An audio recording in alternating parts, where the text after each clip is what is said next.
कक्षा 10वीं के सभी बच्चों का देव क्लासेस में हार्दिक स्वागत है। आज आप देखेंगे एसिड, बेस और साल्ट, मतलब अम्ल, क्षार और लवण के बारे में हम देखेंगे। ये कक्षा 10वीं की रसायन विज्ञान का पहला चैप्टर है।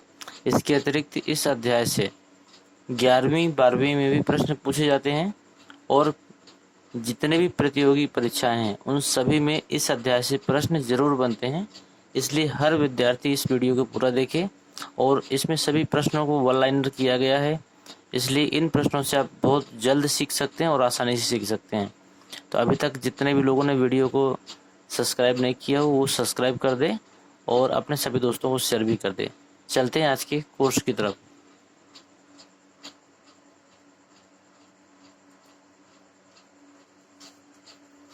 पहला प्रश्न है, देखो इसमें अम्ल किसे कहते हैं ये आप बोल सकते हैं। तो इसका उत्तर है अम्ल एक ऐसा पदार्थ है जो नीले लिटमस पेपर को लाल कर देता है और इसका स्वाद कैसा होता है? खट्टा होता है। अम्ल एक ऐसा पदार्थ है जो नीले लिटमस पेपर को लाल कर देता है और इसका स्वाद खट्टा होता है। जैसे NaCl, H2SO4 और H2CO3, ये सारे क्या हैं? ये सारे अम्ल हैं और ये नीले लिटमस पेपर को लाल कर देंगे। अगला प्रश्न इसमें आर्हेनियस के आयनिक सिद्धांत के अनुसार, आर्हेनियस एक वैज्ञानिक का नाम है, आर्हेनियस के आयनिक सिद्धांत के अनुसार जब अम्ल को जल में घोला जाता है, जब अम्ल को जल में घोला जाता है तो वह H+ तथा OH आयनों में टूट जाता है। इसी प्रकार HCl में देखिए, हाइड्रोक्लोरिक अम्ल आपका H+ आयनों में टूटा और Cl- मतलब हाइड्रोजन और क्लोरीन के पदों में टूटा। ये अगला प्रश्न है ब्रांस्टेड और लोरी के अनुसार, ये भी वैज्ञानिकों का नाम है, इन्होंने परिभाषा दी है कि अम्ल एक ऐसा पदार्थ है जो जल में घुलकर हाइड्रोनियम आयन देता है। जल में घुलकर क्या देता है? Hydronium ion. ये H3O होता है। ये इसी सीरीज में अगला प्रश्न है जल में घुलने पर जो अम्ल जितना जल्दी H+ मतलब हाइड्रोजन आयन त्याग देगा वह अम्ल उतना ही प्रबल माना जाता है। ध्यान दीजिएगा, जब हम किसी भी अम्ल को जल में घोलते हैं तो वह जितनी जल्दी अपने H+ आयनों का त्याग करता है वो उतना ही अम्ल प्रबल कहलाता है। और क्षार एक ऐसा पदार्थ है जो लाल लिटमस पेपर को नीला कर देता है। क्षार एक ऐसा पदार्थ है जो लाल लिटमस पेपर को नीला कर देता है। और क्षार का स्वाद कैसा होता है? इसका स्वाद कड़वा होता है। कुछ क्षारों के उदाहरण लिखे हैं, जैसे NaOH, CaOH का होल ट्वाइस और KOH, ये कुछ क्षार हैं।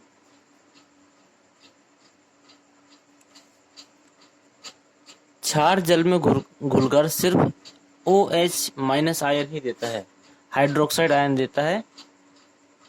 जब किसी भी क्षार को जल में घोलते हैं तो हाइड्रोक्साइड आयन देता है। इस प्रकार हम देखेंगे NaOH जब टूटेगा तो ये Na+ और OH- के पदों में टूटता है। अगला प्रश्न आपका बन सकता है सूचक किसे कहते हैं? तो ऐसे पदार्थ जो अम्ल अथवा क्षार से अभिक्रिया करके अपना रंग बदल देता है, ऐसा पदार्थ जो अम्ल तथा क्षार से अभिक्रिया करके अपना रंग बदल देता है सूचक कहलाता है। जैसे लिटमस पेपर हो गए, ये सूचक है। मेथिल ऑरेंज, ये भी सूचक है। और फिनोल्फ्थालीन, ये भी आपका सूचक है। अगला प्रश्न है pH पैमाने का आविष्कार। pH जो स्केल होता है उसका आविष्कार किसने किया था? तो pH पैमाने का आविष्कार सोरेनसन ने किया था। 1909 में किया गया था। इसका pH पैमाने का आविष्कार 1909 में वैज्ञानिक सोरेनसन द्वारा किया गया था।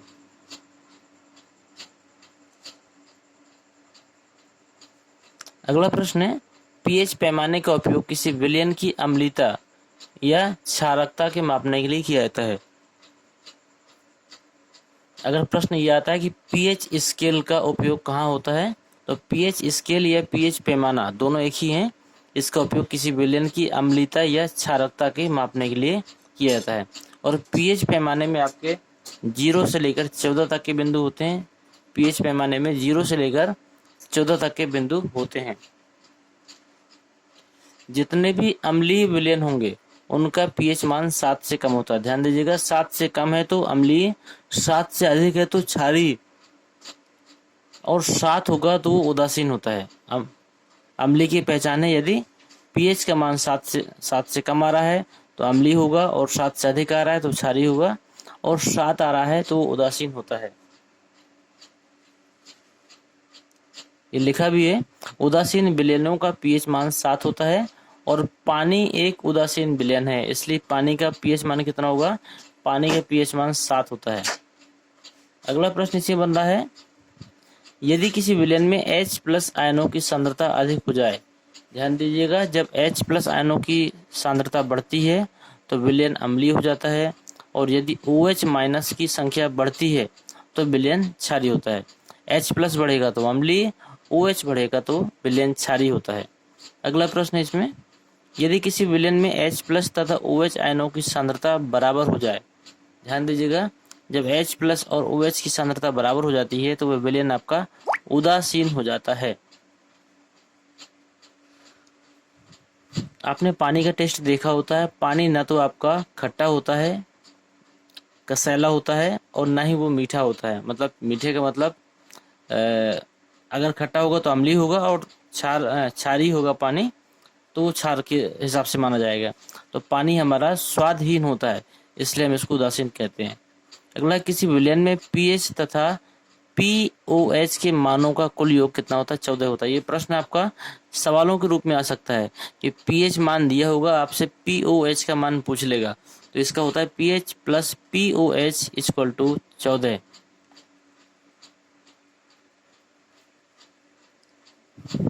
यदि किसी विलयन में H+ आयनों की सांद्रता A हो, H+ आयनों की सांद्रता कितनी हो? A हो, तो उस विलयन का पीएच मान क्या होगा?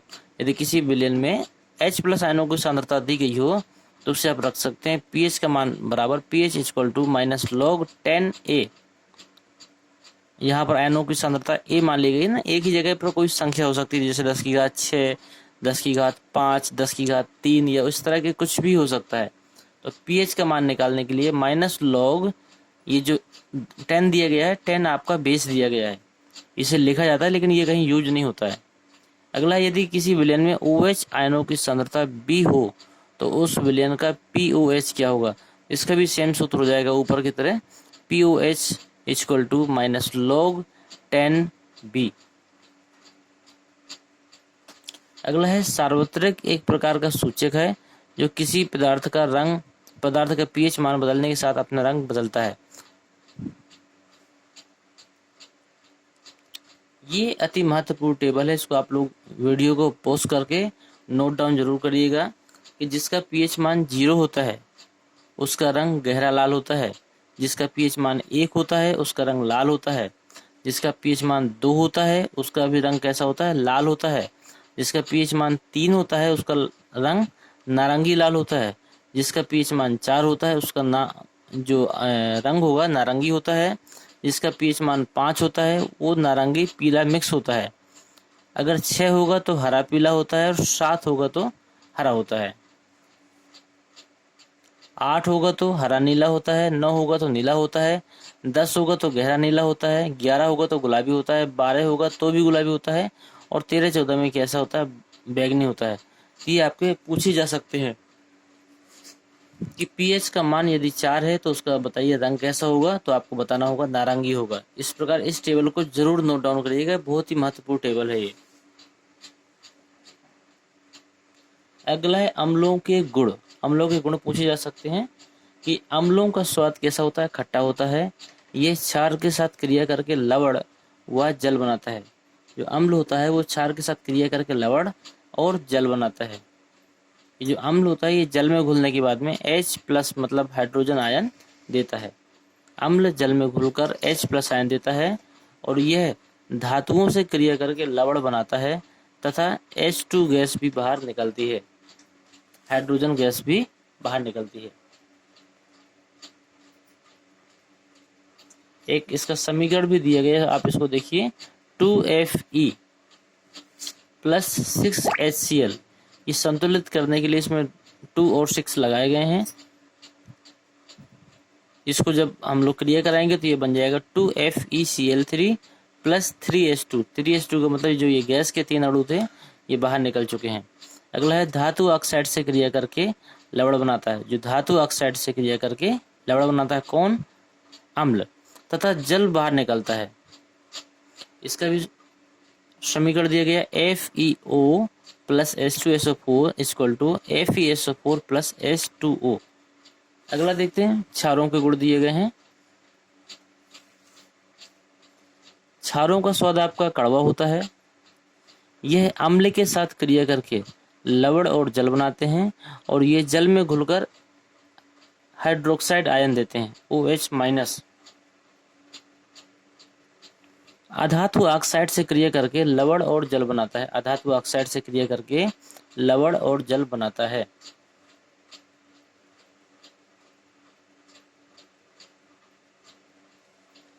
ये प्रश्न बहुत ही महत्वपूर्ण है। उदासीनीकरण किसे कहते हैं? जब अम्ल और क्षार जो हैं आपस में क्रिया करते हैं तब लवण और जल का निर्माण होता है। जब अम्ल और क्षार की क्रिया कराते हैं तब लवण और जल बनता है और यही क्रिया क्या कहलाती है? इसी क्रिया को उदासीनीकरण कहते हैं। अगला प्रश्न है, लवण उदासीन होता है इसलिए इसका पीएच मान कितना होगा? 7 होगा। लवण होता उदासीन इसलिए इसका पीएच मान कितना हो जाएगा? 7। लवण की प्रकार पूछे जा सकते हैं। हालांकि कक्षा 10वीं के कोर्स में नहीं है ये, लेकिन फिर भी देख लेते हैं। तो लवण 6 प्रकार के होते हैं, जिसमें पहला सामान्य लवण है। सामान्य लवण में NaCl हो गया, KCl हो गया, ये तो आपको याद रहेंगे, और K2SO4 भी लिख सकते हैं। अगर अम्लीय लवण की बात करें तो NaHSO4 या NaSCO3, यहाँ पर हाइपो लग जाए वहाँ पर हो जाएगा ये पहला वाला हो जाएगा NaSO4 sodium हाइपोसल्फेट, NaSCO3 sodium hypochloride. इस तरह की ये जो होंगे ये कहलाएंगे आपके अम्लीय लवण। अगला है क्षारीय लवण। क्षारीय में है MgOH/Cl, ये आपके क्षारीय लवण है। द्विक लवण होते हैं, संकर लवण होते हैं, और इसी के साथ आपका पहला चैप्टर समाप्त होता है। अगले चैप्टर में हम मिलेंगे जिसमें है some basic salts and their use. इस चैप्टर को हम लोग अगले वीडियो में देखेंगे। आपको वीडियो कैसा लगा? यदि पसंद आया है तो इस वीडियो को लाइक करें, सभी दोस्तों को शेयर करें, चैनल को सब्सक्राइब करें